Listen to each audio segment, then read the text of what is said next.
Welcome to the Wise to Change podcast. My name is Jenny Carlson, and I'll be your host for this show.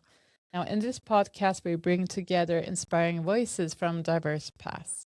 Each guest shares transformative wisdom, powerful insights, and practical tools to help us create life-changing shifts and elevate our well-being. Now, today's guest is Ulrika Ihala. Welcome, Ulrika. Thank you very much. I'm so glad to be here.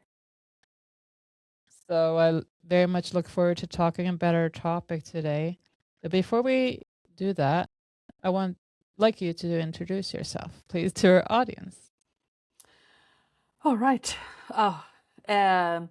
Well, my name is Ulrika Ihala. I'm based in Sweden, and I have. It turns out I have become a talk therapist for people who want to expand, who want to feel better, and I'm focusing on high sensitivity and also emotional neglect. At its core, it's called childhood emotional neglect, but it shows up in all areas of life, all ages. So I just refer to it as emotional neglect as well. And it's a very overlooked topic because many of us can probably identify it even though we didn't even know we experienced it. So this was a topic that I lived with for a long time, and now I share it with others. So in short, that's me. Yes, and you're going to tell us all about those two, and also I will. the two in combination. Yeah, How exactly. they are intertwined, or if one affects the other, or, well, the relationship. Exactly. Both, because the combination becomes very potent for sensitive people who have felt neglected. Even though high sensitivity is something on its own and emotional neglect is something that can be found in all relationships and areas of life, regardless of level of sensitivity. Yeah. And, well, high sensitivity is a personality trait. It is. Indeed. And it's also innate. You're born with it, Yeah. I presume. I think Yeah, we that's are. right. That's what the research says, and that's what most of us feel, that we have been sensitive all our lives, even though some research also says that people become more sensitive with age, any people. And I think most people realize that. I've spoken to a lot of people who don't identify as sensitive, but they find themselves more sensitive as they age. Yeah. Yes, and I know I read Elaine Aron's research, and she also has different focus on, well, kindergarteners till adults. Yeah. That there are studies showing, well, both experiments and situations when we're really young already, that it's noticeable, even though the child maybe cannot express themselves and describing themselves in that way, but we can see the reactions in certain situations. Exactly, and I'm not focusing completely on young children, but what I have realized is that when any parent has a child that throws tantrums, in many or some cases, it can be because the child is sensitive and also very overwhelmed at the time. Really? Yeah. Really? So tantrums can definitely show up in all kinds of children with all kinds of sensitivity, but a child who doesn't have words to describe how they're feeling may very well express their overwhelm in tantrums, as far as what I've read from the research.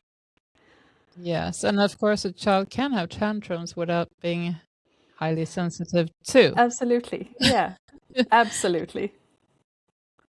But as you say, it's an overwhelming state to be in, or well, it's a condition or state that is usually it's triggered.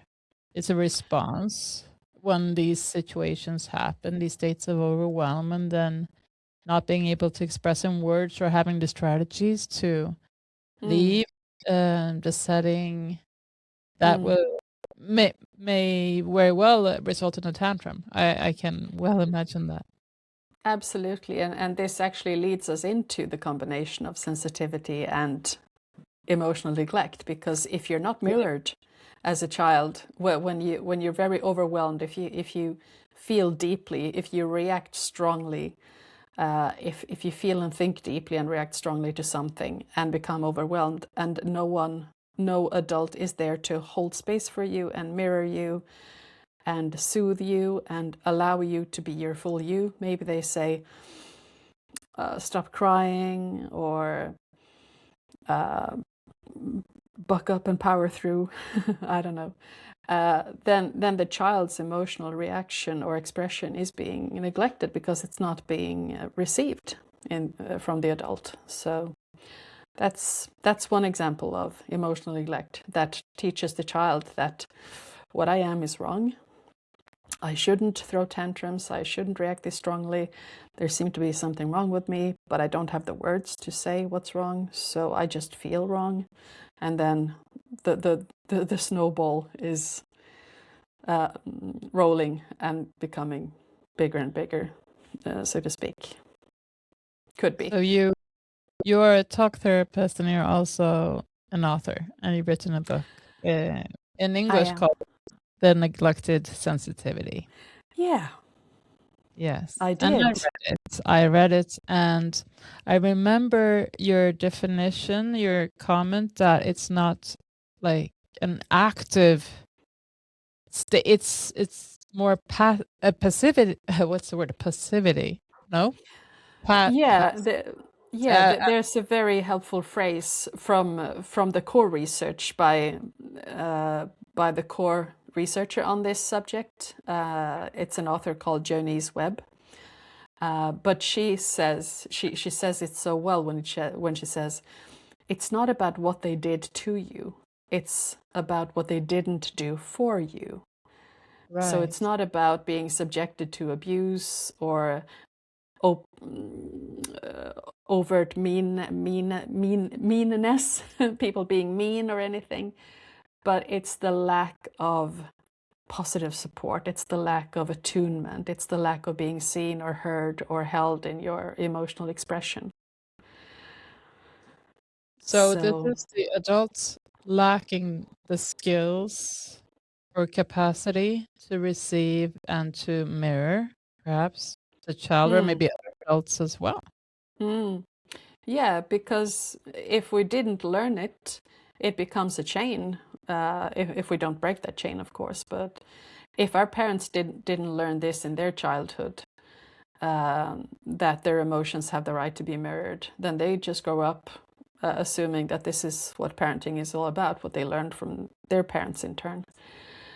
And then in the end, a couple of parents get a sensitive kid, like what happened in my family. I'm youngest of 5, and the last kid they had was me, and I turned out to be more sensitive than the others, and they didn't really know what to do with me. But they cared for me the same as everyone else. They were not mean or anything, but I realize now that I would have needed a gentler touch. I would have needed more attunement. I would have needed them to be interested in knowing what it was about when I was overwhelmed or introverted or shy, or they just called me shy. For instance, if we're talking about myself. Is that common to be perceived as shy? Emotional. Yeah, it seems that way. Right. Yeah. And also, well, that's what I've heard also that others perceive. And I'm also highly sensitive that, oh, you have so many feelings. So, oh, that's sensitive. And are you crying? Yeah, I cannot watch Disney movie without crying. It's still impossible without crying or feeling huge emotions, actually. So this is a chain we definitely want to break. I think the world will benefit from being more allowing to any type of different personalities, because we were born different for a reasons and for a different reason, and I think there's room for all of us. We wouldn't have been born this way otherwise. Oh, and I think I don't remember the exact percentage. If it's more 20%, is it? Of And that 5%? sensitive people. Yes. Yeah, 15 to 20% is a number that circulated before. Now it seems to be going up. Really?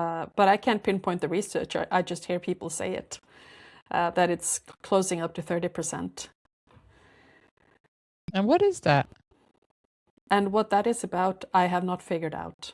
I haven't read any research on why. But I think it's good news if the world is becoming more sensitive, or if they're just measuring it differently, or the world is changing. Who knows? But More it's good aware. news. Yes. Well, definitely. And also that it's more talked about in workplaces, that there are articles, also organizations and Yeah. lectures, and there are summits on the topic high sensitivity. Yeah. So tell me more the difference of high sensitivity linked to this emotional neglect from being a child to a teen. What's the difference? Right. Yeah, and just to simplify, we can just continue to call it HSP and CEN, because it's quicker to say. It is. That's what I do in my book anyway. It takes a long time to both write and say otherwise. Let's see, what was your question? Something from being a child to becoming a teen. Yes, And because I'm also thinking as teens being also extremely emotional and having their tantrums and also different phases of life. But you mentioned maturing earlier. Or is there a huge difference, or it's just difference between what?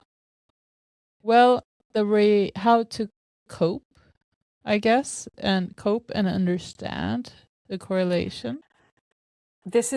I think this is the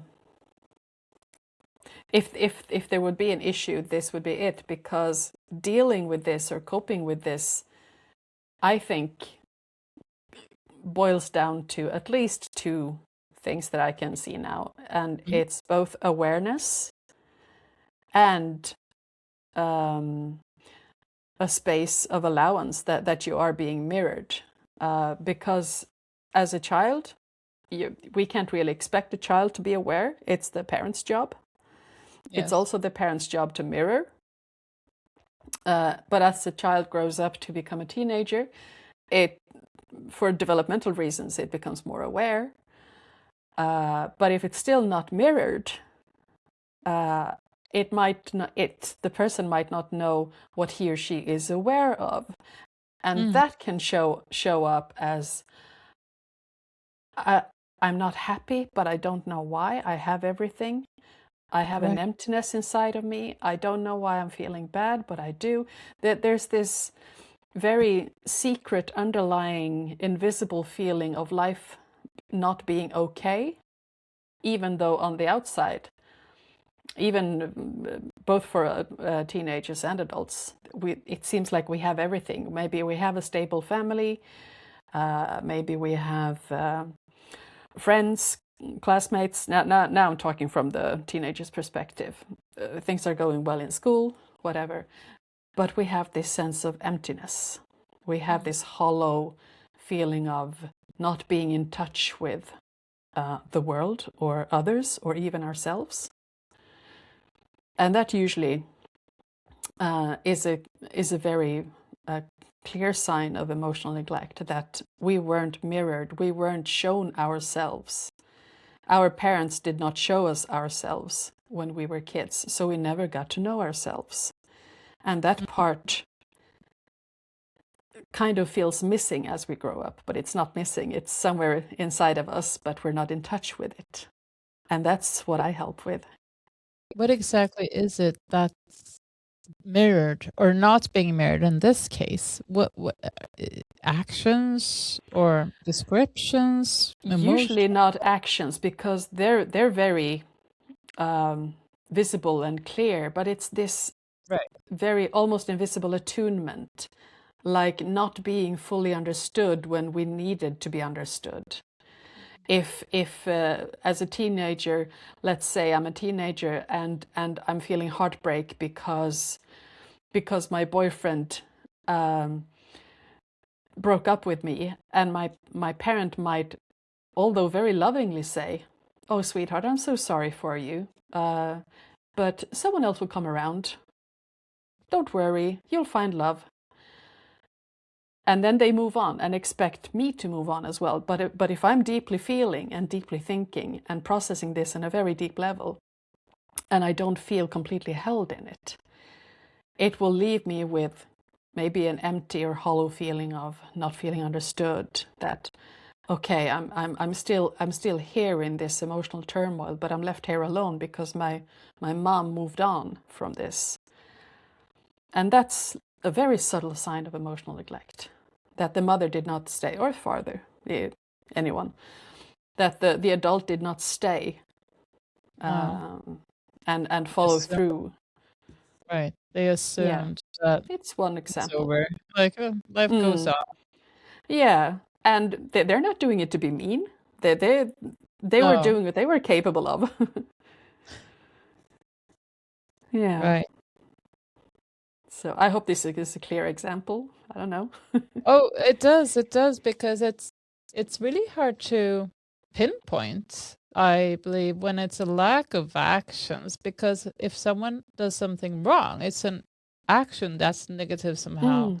You can Oh point yeah. at it. You can like Oh state, yeah. you said this to me and I reacted this way, or you did this and I was hurt, or whatever, like said and Yeah. reacted.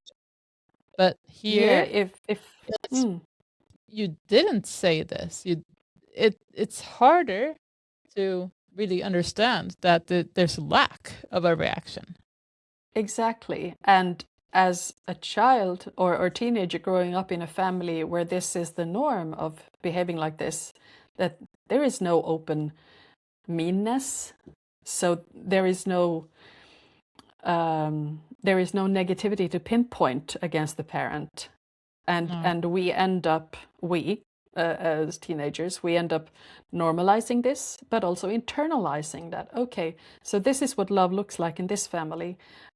We don't stay and follow through, which means I'm probably overthinking and overfeeling this. I should feel less. I should think less. Mm. And if I'm heartbroken, I'm supposed to move on quickly. So this is what the teenager in this case would internalize. Wow. And the way they internalize it also affects uh, their relations with others and how It they does. relate It to can. others. Not only, well, it can. It doesn't have to be just your own self-image, but Mm. also how I communicate with others, and also the person's expectations of others, how to react or not react in this case.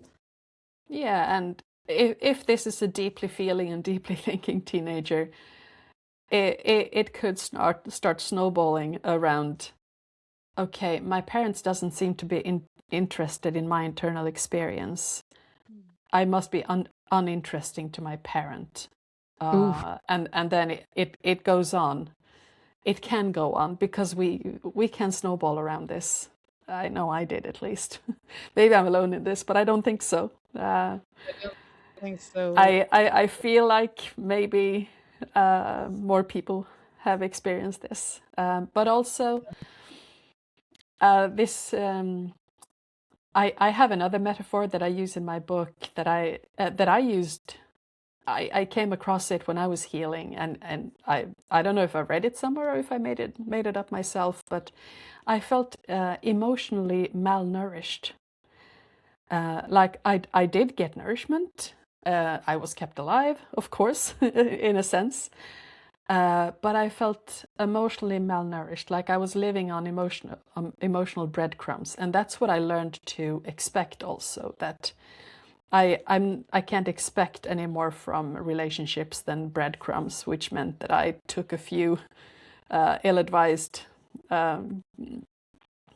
turns when it came to adult relationships, because I settled for less than I deserved because of that. So yeah, it can end up in many different ways, and healing from this gives you a whole other sense of self-worth.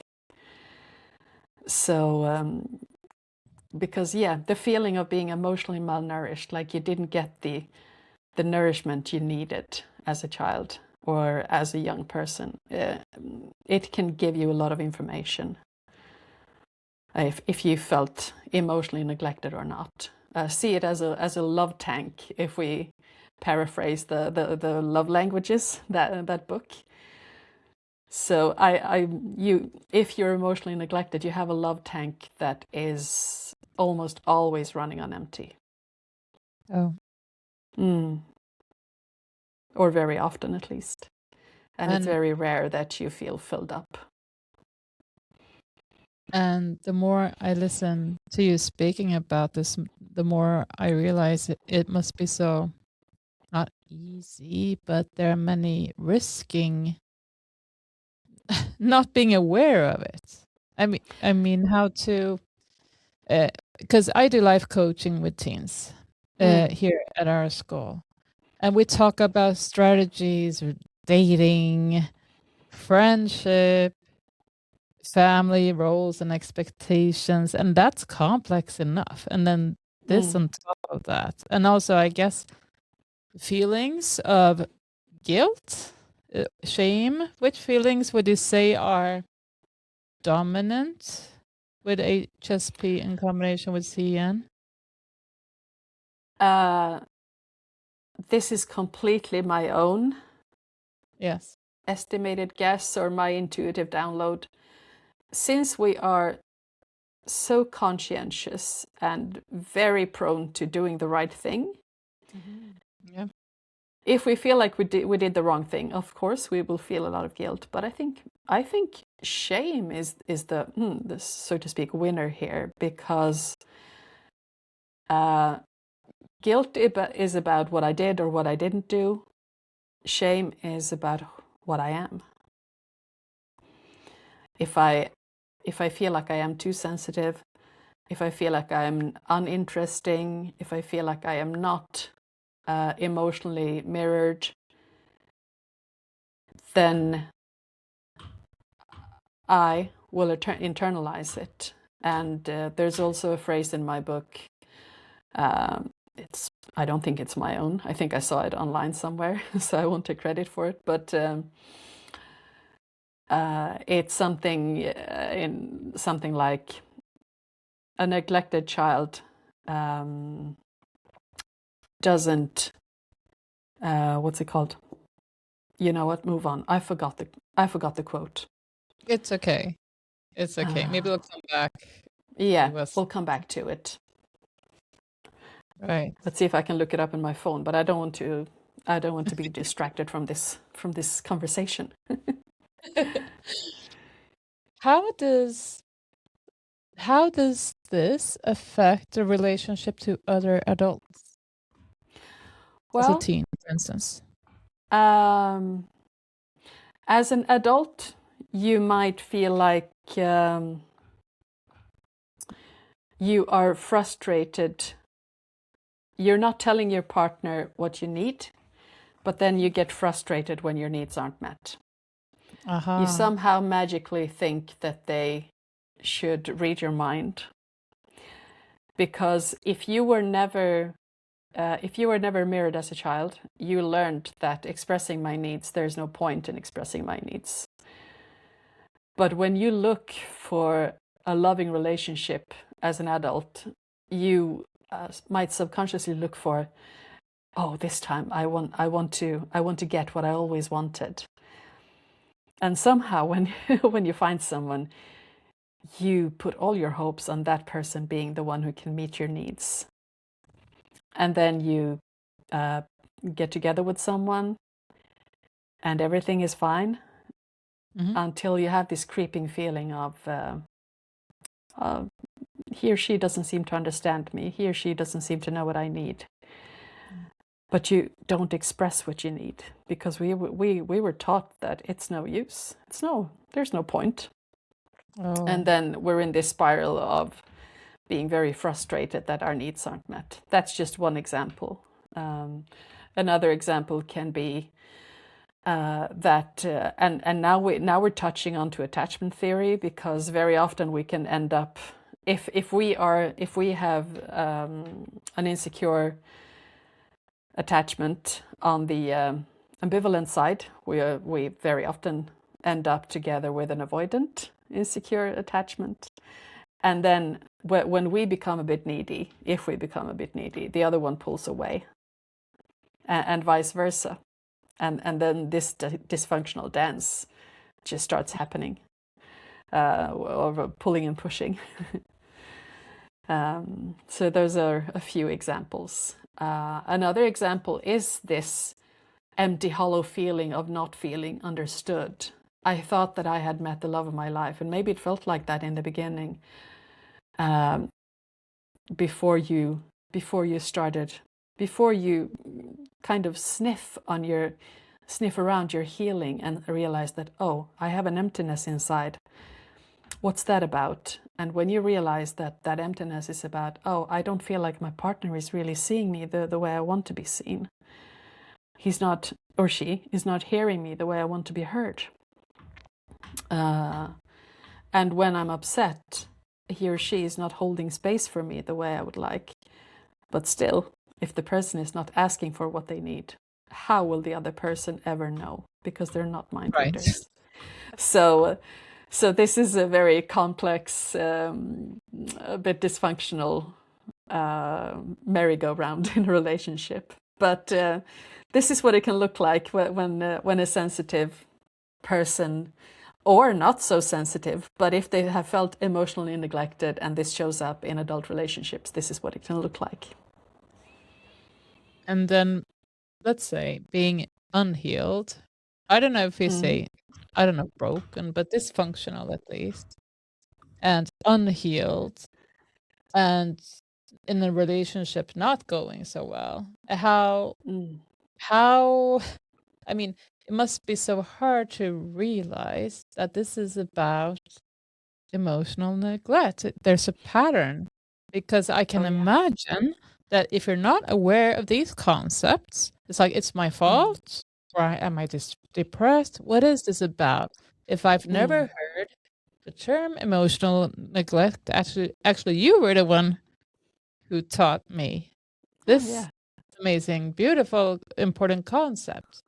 I've just heard of it, like I haven't really, I got to learn more about it via your book and your posts, because if you don't know about emotional neglect, and let's say about now I think HSP is more known,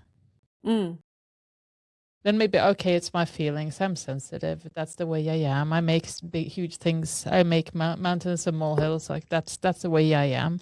But I'm not, the first thing don't ask her, is this emotional neglect? That's not my first resort, or like my first. No. And that's why it's so invisible, because it is. And that's what the original researcher says in her book. And this book became my lifeline, because when I started on my healing journey years ago, first I found the concept of sensitivity, which made me feel so much at home. It was such a sanctuary to stop and breathe in and just find myself a little bit more. And then I kept on searching. I was always this searcher. And I stumbled across this book. And then I read it a couple of times. That's what I do. I have to circle back to it. when I find something really good. And then I could see how it clicked together for me, like, oh, so if there has been emotional neglect and sensitive people are very emotional, then it makes so much sense that this would correlate sensitivity, high sensitivity and emotional neglect. And then I kept it for myself for a few years, but then I started seeing articles online about also this researcher writing about the correlation between high sensitivity and emotional neglect. And then I got the confirmation, scientific confirmation that I'm onto something. I'm not alone feeling and seeing this. So yeah, that's why I'm doing this, because I think it's a big deal, both within the sensitive community, but also in all people who start to realize that emotional neglect might be why they are functioning in certain ways as adults that are not helpful for them. But there's a way to change this. Yeah. What you're doing is, the way I see it, a mission. You have such an important mission. I mean, with the way I see it, like this is so important to spread knowledge Thank and you. wisdom about. Yeah. I wonder how many who haven't heard of this. I know if we look at social media, we articles, popular science, high sensitivity, people know more Mm. workplaces. I mean, it's Mm. more common, I guess. Attachment theory is also, I guess, being spread more Mm. information, and Mm. still it's not discussed enough, in my opinion. Attachment theory, and now this Yeah. emotional neglect. Yeah. So you're doing a fantastic job, and but well, I'm so honored to having you as a guest here on my podcast to talk about this, I'm because honored to be here. Thank you. I'm convinced that more need to listen to this, and not only listen but hear this, maybe recognize someone else, or someone you recognize this, just Mm. raising awareness. Wow. Well, yeah, I mean, there are so many roads that can lead to this or from this when it comes to general anxiety disorder or depression. And so much of this could touch on childhood emotional neglect, that the emptiness we feel inside that has created a depression or a life filled with anxiety may very well come from a feeling of not feeling seen, heard, or held, or mirrored in a childhood where simply you didn't get what you deserved, you didn't get what you needed, and as an adult you can actually start knowing those parts of yourself that you tucked away for such a long time, and realize that I do deserve this even though I didn't get it. Yes. And I deserve to get my needs met, even though I didn't as a child. And that's the way you heal. And just latching on to these things that I just said is a start to healing. But if you don't know how, then it can be very helpful to get some help, or read a book about this or something, or talk to a therapist that knows this, someone like Where do me. Or where do you start? Like, what are the first steps? So let's say you get a new client now. What are the first steps? well, I haven't had that many clients, so I can say honestly, I have had clients where I have seen that, okay, there seemed to be emotional neglect going on here, but they are not there themselves. So Oh. it's a good thing that I ask questions. That's what I do. That's what my therapy is all about. And very often, if they're not ready to go there, they will avoid answering these questions. They will avoid listening to them. And then I will just, okay, well, I will follow you where you dare to go, because I'm here to hold a safe space for you. And then usually after some time, they come back for another session, and then they come back, oh, I thought about this, and now I realize, this and this and this about my dad, and so on. And there we have it. So it's a gentle adventure we go on, where I just hold the hand of the person while they're finding their way back to themselves. That's beautiful. Thank you. I guess it's also once you start looking back at your childhood, sometimes we maybe either get the question or we start thinking about negative actions or experience that we had. Negative as in someone did something to me. The active part of it, like that's where I'm starting. Like no one did this, but so I can't. No, I'm probably nothing. No one did anything to me. So then, that's not the reason. Yeah, and I mean, you're pointing on to something important here, because if we look back at if we feel like, oh, I'm not completely content with my life, and we decide to look backwards and wonder, why am I not happy with my life? There was nothing wrong with my childhood. No one was mean. No one did anything to me. Right. So why am I not feeling any better than this? And that's when shame can show up, and a feeling of being ungrateful towards our parents. How can I be unhappy about my childhood? I feel so ungrateful to my parents.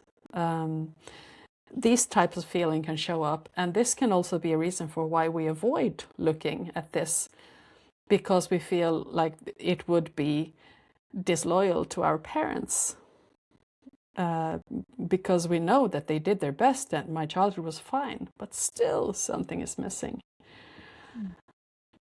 But then I also usually say, or write in my book, that your experience is valid and this is worth looking into, to look under the hood, so to speak. What's behind this emptiness? What is it really about? And that's when, very often, the signs of emotional neglect shows up, when they realize that, oh, I wish they had did. Usually the word wish shows up. I wish they would have done this with me. I wish this would have happened. I wish this didn't happen. I wish they would have said this to me that time. Whatever. And a part of the healing that I write about in my book is what I call the CEN wish list, where you can actually heal by realizing what you wish they would have done. Oh, I wish my mom would have listened to me more when I spoke to her about my heartbreak. Oh, I wish my dad wouldn't have laughed at me when I cried, or something. Oh, I wish. Yeah. Well, that's something you can imagine as a wish list. You can really visualize it. I had another question. What was that? Is like when we talk about, let's say, something totally different, like addiction, for instance, or 12-step program. There's forgiveness and writing letters, and sometimes it may be even communicating to someone else or the one who didn't do this action. Now, what would that healing journey look like? How did it look like for you? How was your healing journey, if you want to share? Yeah, my healing journey started in the 12-step program for adult children, ACA, Really? it's called. Yeah. And from there, I just got hooked on healing, so to speak. So Yeah. I have done a lot. I have done a lot of healing in different types of programs. So now I feel like I'm carrying around this buffet of healing experiences. Yeah. Yeah. But yeah.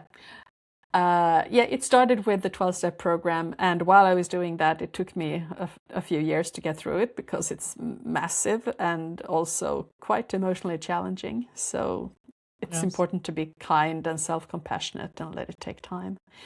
But during that time, I found the concept of HSP, and then I found CEN, and then I started putting together the puzzle of being the true me.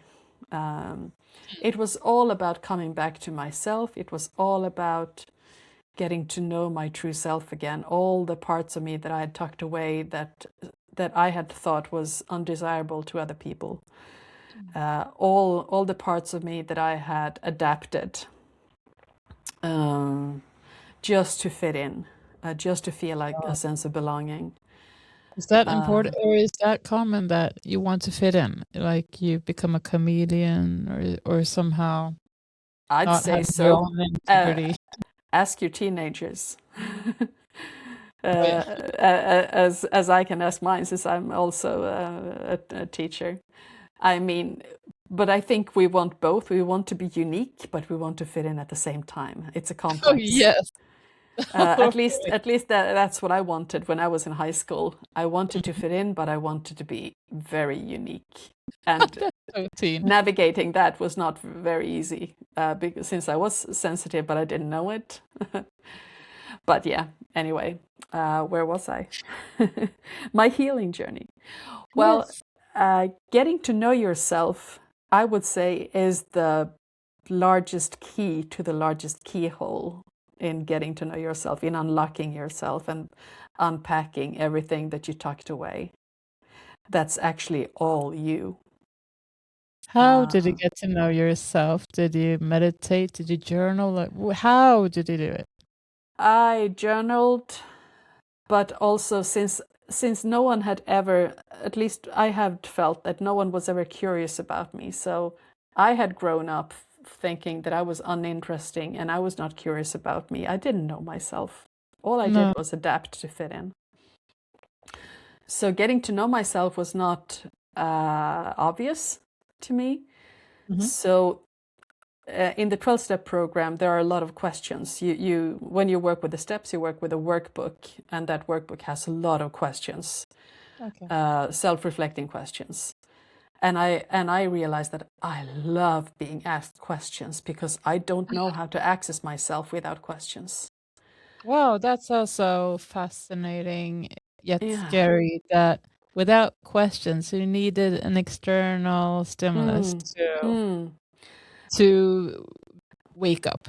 Yeah, and I don't know if this is true or not, but this is my guess, my personal guess, that if a person grows up with a secure attachment, they never need to ask themselves questions because they just know, because they have been mirrored by people who were curious about them, who wanted to know about who you are, how was your day, how did you feel when that happened, and so on. Questions like that. I never got those kind of questions. I got, how was your day? And I said, good. Or I said nothing. And they just accepted whatever answer I gave. And that was it. So that's kind of what I talk when I mean when I talk about being malnourished, that there was not a lot of nourishment in the contact that I had with my caregivers. They did their best, loving people, but they didn't need to love me. They weren't able to love me the way I was, the way I needed to be loved, so to speak. And Then this maybe can be a tough pill to swallow, saying words like these, because yes. I could not say these words in the beginning because I felt so ungrateful towards my parents. But now I realize that they were loving me as much as they were able to, but they just didn't know how to handle. And actually here the famous orchid perspective is very handy, because most kids who aren't sensitive are a little bit easier to manage and handle and rear in child rearing, but sensitive people are a bit more like orchids. We have certain needs that need to be met, just like an orchid. You can't just put an orchid anywhere and treat it like any other plant. No, there are And these conditions that have to be met, and not too yeah, not too little, not well, is it sunlight, shadow, temperature? There's so many criteria, yet Yeah. the orchid doesn't tell me. I have No. no idea, but I'm guessing maybe 1 deciliter of water, maybe. Yeah. Oh, no. Okay. But then at least I'm trying to meet the needs of the orchid. At least, and that's what my parents and most parents do. They do their best. Yes. But no parent will be 100% because I talk about this also in my book. If any parents are listening to this,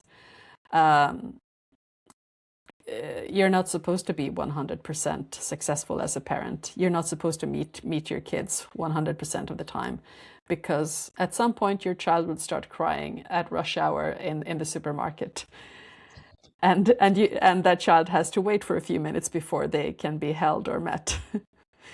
So this is just an example. But the research says that actually children need to they can survive on having their needs met 30% of the time, which is 30% of the time. which is a surprisingly low number. But when it goes below 30%, that's when neglect might show up.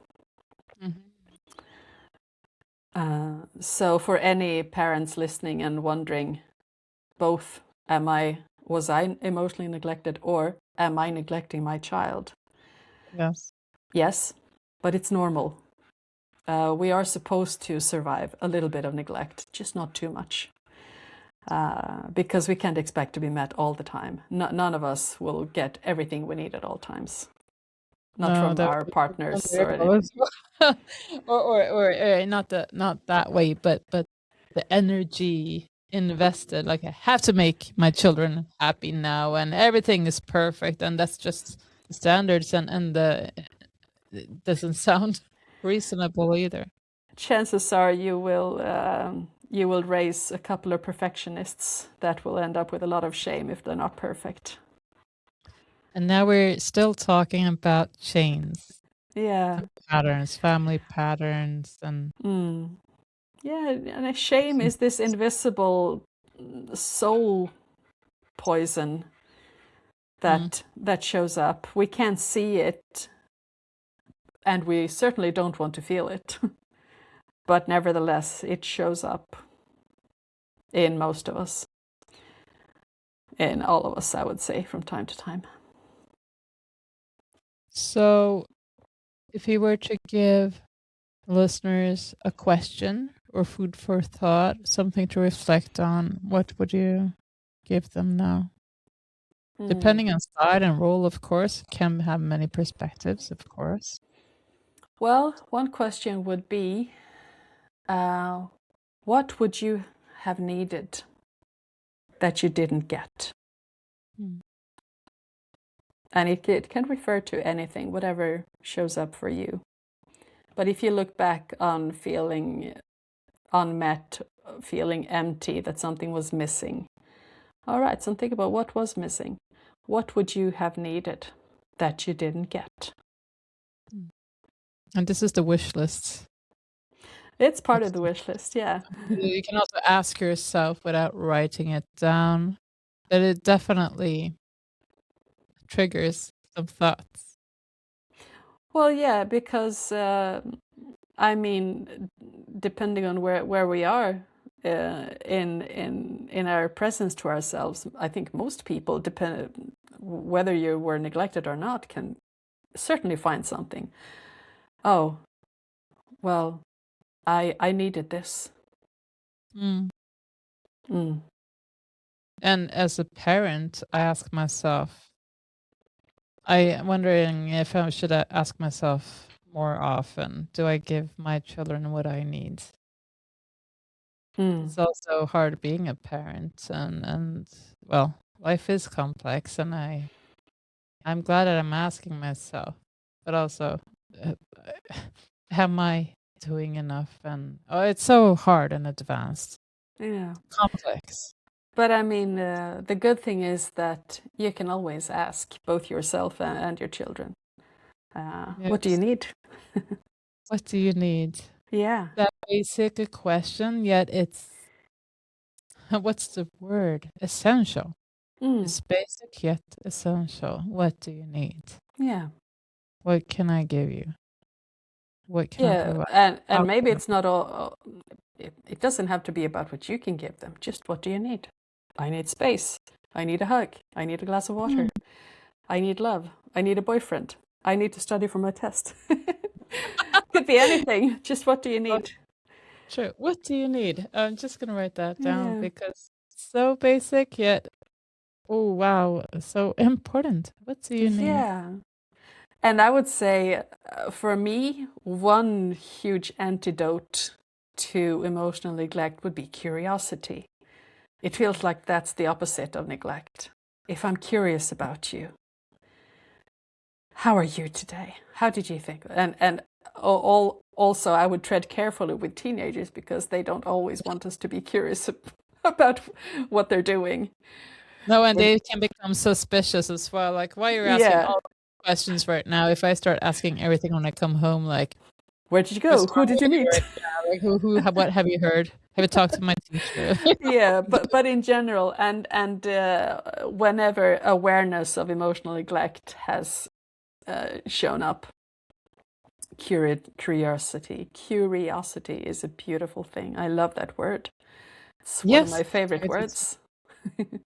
Yes, and that also is one of my drivers or motivations for having this podcast is Yeah, curiosity, learning more about what I don't know, exactly. or learning more about what I know a little bit about, but just And learning that's more so about people. and that's so beautiful because you can turn it to yourself. If you have Oh experienced yeah. emotional neglect, you can be curious about yourself and learn more about yourself. All right, so what would I have needed that I didn't get? Okay, can I give that to myself now? Oh, right. Uh, and and usually people who grew up with emotional neglect also struggle with boundaries. So we can just stop and ask ourselves, how does this feel? Did I really want that person to talk to me like that? Did I really want to go to that party I said yes to? Do I really want to join after work today? And so on. In whatever circumstance, you can ask yourself, how does this feel? Because if it feels heavy, it's probably not right for you. If it feels Mm. light, it might be aligned with who you are. But I constantly say that to listeners and clients that ask yourself, what do you need right now? Yeah. Asking myself. And I do Mm. that too when I check in with myself on a regular basis. Well, I journal every day, but like, what do I need right now? Yeah. Well, There you I go. need water. I That need to question. work out tomorrow morning because I do. I have too much energy now, so I need to work out tomorrow. Mm. And Mm. not only listening, but also acting on it. So I already scheduled to my Mm. colleague after asking, "Where is Jenny?" She's working out. It's already in my schedule. Oh, that's Acting on it. great. Not only, Yeah. okay, I need to work out, but I don't have the time or energy. Mm. And that's also okay to listen in to, do I have the time and the energy? Am I doing this because I should do it, or actually because I want to do it, because it feels right and Yes. light? Yes. Because it should be based on your own Mm. need, energy, presence, time, not what's expected of you.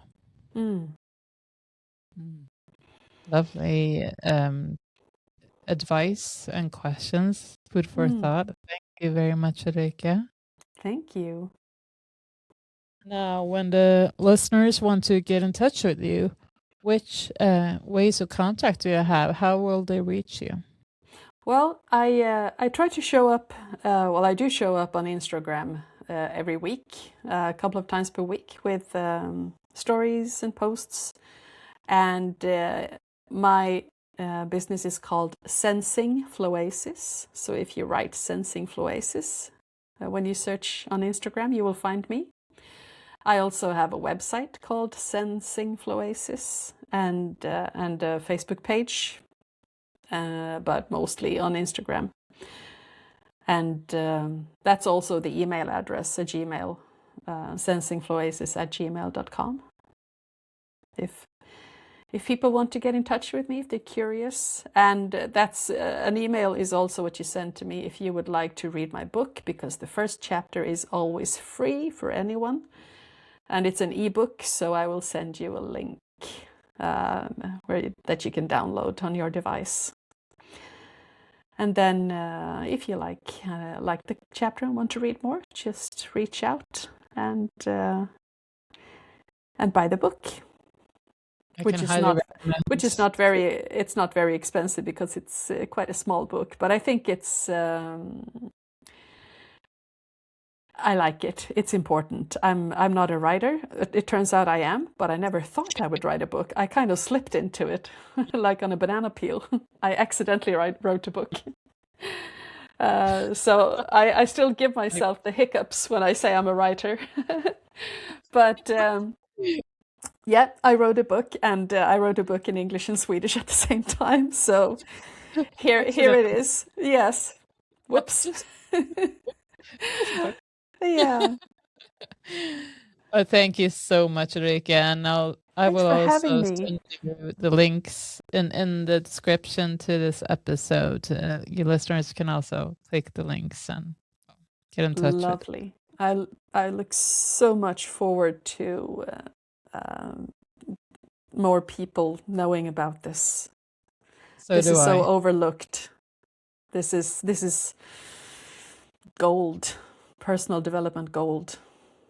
It is. And I'm so grateful that you're doing this, because thank you. Information is so important, really. I think so too. Yeah, and thank you so much for having me. I'm so glad you started this platform so we could have this conversation in English as well. Yes, I'm honored to have you as a guest here. And all of my conversations with guests on these topics, helping people will take the next step. That's my dharma, is to help someone, even if it's in classroom or it's a coaching session or in a podcast or just meeting someone. My dharma is leading or guiding the person to take the next step. That's my dharma. I realized that a couple of years ago. Yeah. That's what I do. One step forward for all of us. One step forward, right. Yeah. So thank you, Ulrika, for joining us. Thank you so much.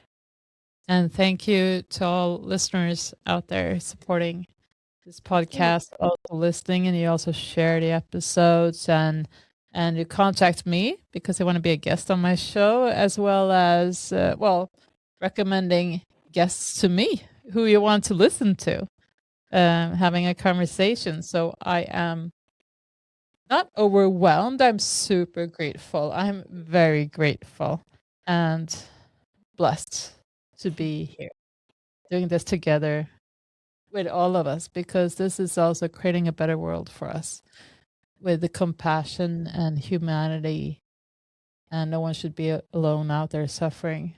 And when we spread this wisdom and knowledge, it makes the world a better place. Yes, taking the next step. So thank you very much. Beautiful. Thank you. Thank you.